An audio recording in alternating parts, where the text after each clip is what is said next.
Salam sigap dan shalom. Renungan kita pada hari ini, Rabu 18 Oktober 2023, berjudul Banyak Orang Bersukacita Saat Kristus Masuk Sebagai Raja. Ayat intinya terdapat di dalam Lukas 19 ayat 37 dan 38. Ketika ia dekat Yerusalem, di tempat jalan menurun dari Bukit Zaitun, mulailah semua murid yang mengiringi dia bergembira dan memuji Allah dengan suara nyaring, oleh karena segala mujizat yang telah mereka lihat. Kata mereka, diberkatilah dia yang datang sebagai Raja dalam nama Tuhan, damai sejahtera di surga dan kemuliaan di tempat yang maha tinggi. Peninspirasi menuliskan yang dimaksud dengan judul renungan kita pagi ini, Banyak Orang Bersukacita Saat Kristus Masuk Sebagai Raja, adalah sebuah panggilan kehidupan yang praktis agar kita senantiasa tetap berusaha untuk menjadi orang yang bahagia sebagai faktor yang menunjang kebahagiaan sejati dan sarana untuk memulihkan hubungan kita secara vertikal kepada Tuhan dan horizontal dengan sesama sebagai berikut.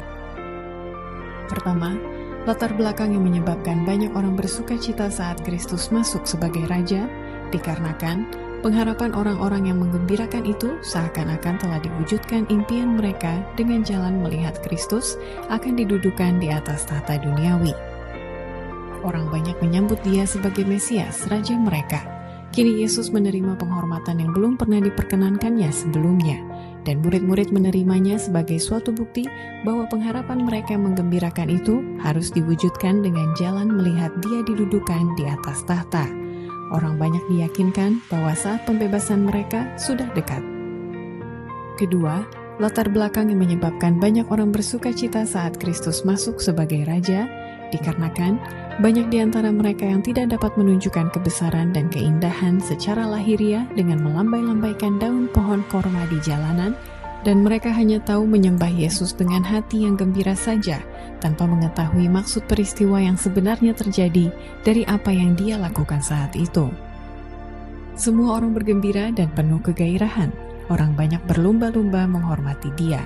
Mereka tidak dapat menunjukkan kebesaran dan keindahan secara lahir, tetapi mereka menyembah dia dengan hati yang gembira.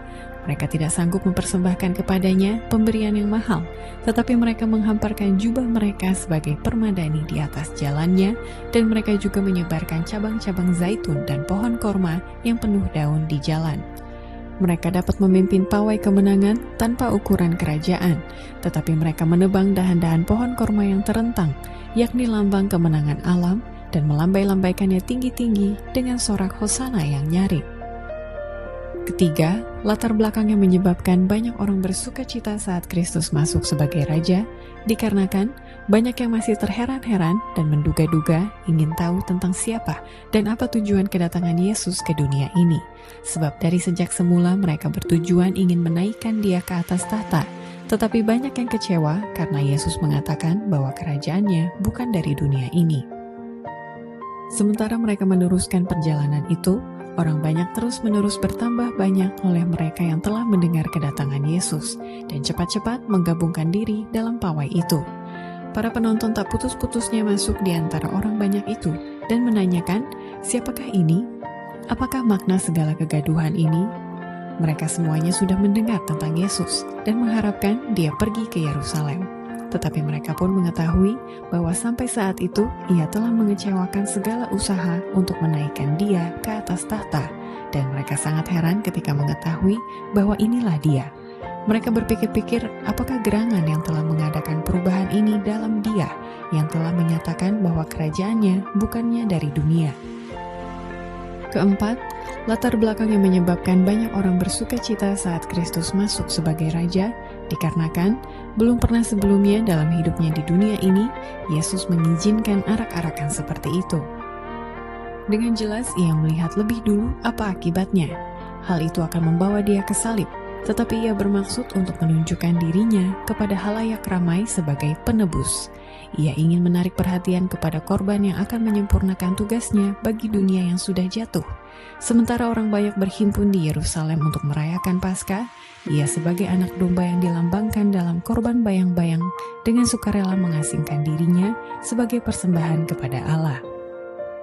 Demikianlah renungan kita pada hari ini. Kiranya Tuhan memberkati kita semua.